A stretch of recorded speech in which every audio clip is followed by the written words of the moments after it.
Halo, kembali lagi dengan kami Java Football. Kali ini kami John dan Jo akan ngosan ya. Ngosan kali ini kami akan membahas juru selamat PSIM telah tiba. Nah, bagaimana ceritanya kok juru selamat PSIM telah tiba ini?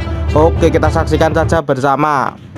Nah, akhirnya pertandingan kemarin PSIM Yogyakarta ini bisa meraih poin penuh ataupun poinnya full tank lah, poin 3. Nah, akhirnya PSIM Yogyakarta juga peringkatnya sekarang udah mulai naik ya, tidak menjadi juru kunci lagi. Nah, mungkin apakah PSIM Yogyakarta ini mesinnya baru bisa panas atau bagaimana, memang kita juga kurang tahu. Nah, kemenangan kemarin atas Perseka Tegal dengan skor 3-1 itu adalah kemenangan yang cukup besar bagi klub PSIM Yogyakarta sendiri.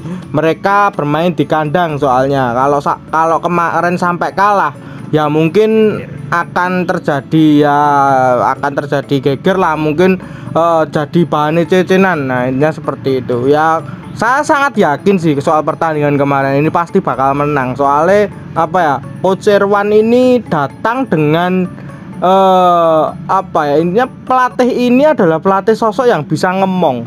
Dilihat dari beberapa video-video cuplikan PSIM Yogyakarta sendiri di akun media sosialnya, Coach Irwan sendiri ini kedekatan dengan antar pemainnya itu sangat bagus sekali ya. Bisa dibilang terjalin cukup baik, intinya seperti itu. Nah, pelatih sosok seperti ini yang mungkin dibutuhkan oleh klub PSIM. Soalnya timnya sudah mentalnya sudah down para pemain. Nah, pelatih ini datang dengan suasana baru, segar, intinya angin segar lah. Wah, seperti juru selamat, seperti judul kita yang saya buat ini. Nah, jadi mereka bisa bangkit lagi, bisa fake lagi, dan kemarin akhirnya menang dengan skor cukup meyakinkan 3-1. Walaupun memang masih banyak beberapa kekurangan yang nanti mungkin akan kita sebutkan satu persatu ya, tapi kita secara objektif aja nyebutkannya. Walaupun kondisinya saat ini menang ya. Dan tak lupa juga kemarin kan nggak hanya PSIM yang bertanding, Persijap Jepara juga bertanding melawan Bekasi FC, dan akhirnya Persijap menang. Nah, selamat untuk Persijap Jepara juga berhasil mengambil alih klasemen ya kayaknya dengan poin 10, walaupun poinnya sama, tapi Persijap peringkat 1. Nah, PSIM akhirnya juga naik peringkatnya ini. Kalau untuk peringkat berapanya saya juga belum ngecek juga.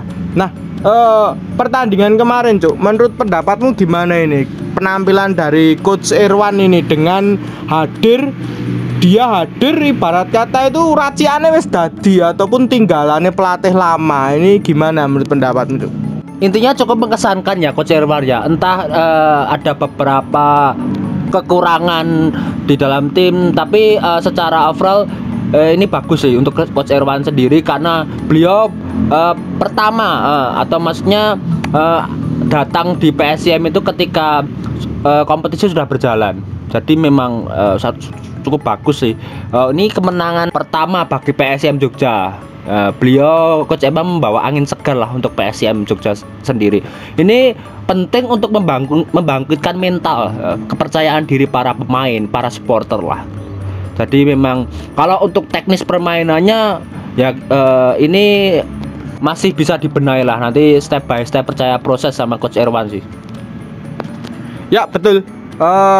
Ini langkah penting untuk membangkitkan mental para pemain ya ke depannya. Soalnya kan kemarin mental para pemain PSIM sendiri ini pada down nih Pak, itu seperti itu. Ya, ini kemenangan perdana, nanti bisa disusul dengan kemenangan-kemenangan berikutnya. Tapi kalau kemarin kan saya lihat di komen YouTube kita itu ternyata banyak sekali yang menghead ataupun menghujat klub PSIM Yogyakarta ini untuk turun kasta ke Liga 3. Hal tersebut itu nggak bakal mungkin terjadi. Intinya sih klub ini tetap bakal stay di Liga 2. Kalau untuk terdegradasi nggak mungkin gitu. Kalaupun ya mungkin saja nanti malah bisa naik ke Liga 1 gitu loh. Kalau untuk terdegradasi itu malah nggak mungkin menurut pandangan saya pribadi loh ya. Nah, soalnya PSIM juga klub punya sejarah panjang, klub besar, bukan klub ecek-ecek lah ya. Nggak mungkin juga sampai terdegradasi ke Liga 3, itu hal yang sangat mustahil lah, intinya seperti itu. Nah, melihat pertandingan kemarin, Coach Irwan ini 2 gol diciptakan melalui set piece dan 1 gol diciptakan melalui open play ya. Nah, set piece dari PSIM Yogyakarta sendiri ini para pemainnya ini pinter banget sepertinya nendang, seperti AP Putra Dewa, seperti Yuda kemarin, tendangannya jos-jos banget lah ini 2 pemain ini. Lalu ada pemain pengganti yang masuk lalu mencetak gol juga. Seva ini juga cukup baik ya. Yang disoroti adalah pemain tengahnya ya, dari PSIM Yogyakarta sendiri ini ada satu pemain yang bermain menurut pandangan saya pribadi ini cukup ngotot dan cukup ngeyel sendiri ya, yaitu bernama Gulham Faktur ini ya. Pemain ini daya jelajahnya itu sangat tinggi, di bermain tengah itu cukup oke lah, intinya seperti itu. Pemain ini top kalau untuk dipertahankan di PSIM ya ke depannya. Soalnya apa ya, kelihatan banget kalau pemain ini bermain sangat gede. Dari disilat umpan-umpannya, akurasi umpan Gulham ini cukup keren ya. Di sisi lain kita tidak bisa mengandalkan hanya satu pemain ini. Bahkan itu tengah dari PSIM kemarin menurut pandangan saya pribadi ini masih agak kurang, bahkan belum sesuai ekspektasi lah ya. Seharusnya kan bola-bola tengah itu bisa dimainkan lagi, bisa di bentuk lagi seperti serangan untuk membuat counter yang bagus. Nah intinya seperti itu. Tapi kemarin tengahnya udah cukup baik, cuma ada perlu pembenahan sedikit lah ya. Terus di sisi lain ada di sisi sayap juga. Babak pertama tidak ada Livalastori, ini sangat berpengaruh sekali ya sepertinya. Livalastori kan main babak kedua ya kemarin.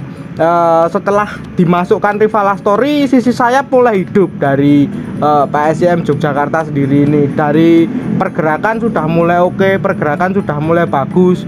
Lah ini yang ditunggu. Lalu kalau untuk saya pribadi memang melihat pertandingan kemarin juga cukup puas sih dengan penampilan Coach Irwan ini dengan perdana megang PSIM Yogyakarta. Menurut pendapatmu Cuk, gimana ini tentang peluang-peluang PSIM nanti ke depannya seperti apa ini? Apakah akan bisa lolos ini kan, soalnya grup tengah masih punya banyak kesempatan ini.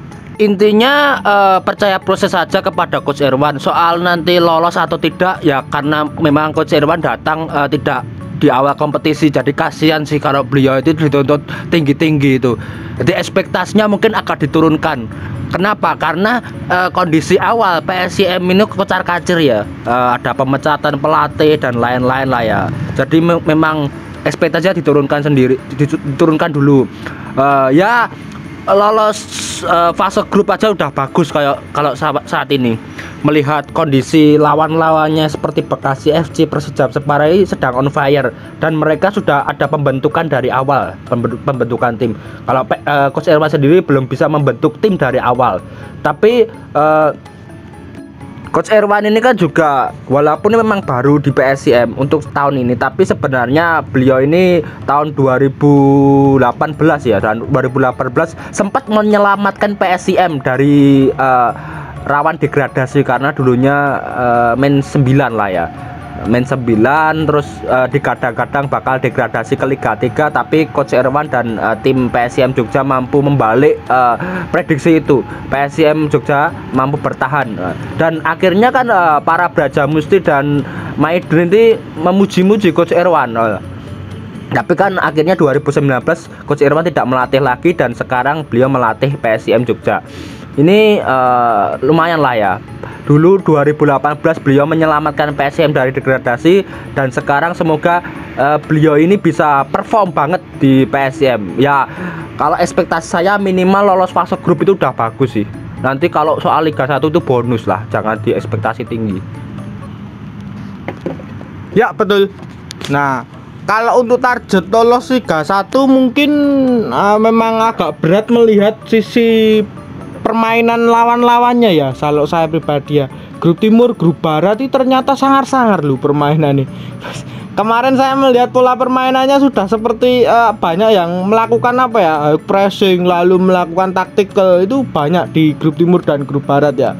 Nah di grup tengah sendiri saya melihat masih kurang ya adanya seperti itu. Beberapa memang lebih memainkan long ball. Seperti kemarin jika kalian melihat pertandingan Persiba Balikpapan itu permainannya enak banget tuh ditonton. Nah seperti itu loh ya. Walaupun memang sepak bola itu bejo-bejonan, tapi kan memang kita melihat dari segi statistik terlebih dahulu ya. Walaupun grup tengah ini memang semua punya peluang sih, masih ada peluang kedepannya itu untuk lolos itu masih ada. Tapi ya mungkin kalau untuk target tinggi banget, kemungkinan besar ya agak berat kemungkinan. Tapi kalau untuk lolos fase grup, saya sendiri pun masih yakin sih kalau untuk PSIM ini bakal lolos fase grup dan nanti menemani Bekasi FC atau Persijap Jepara atau mungkin nanti siapa itu juga kita juga tidak tahu ya. Nah, saya sendiri pun tetap masih pada pendirian saya pribadi ya, dengan memprediksi memang Bekasi dan PSIM ini yang akan lolos ya, walaupun memang ada Persela Lamongan yang kita prediksi saat itu, tapi Persela saat ini memang juga kemarin baru saja menang sih ya, juga tidak perform juga sih sebenarnya. Nah, mungkin itu saja perbincangan kita tentang juru selamat PSIM ini. Jangan lupa like, comment, dan subscribe.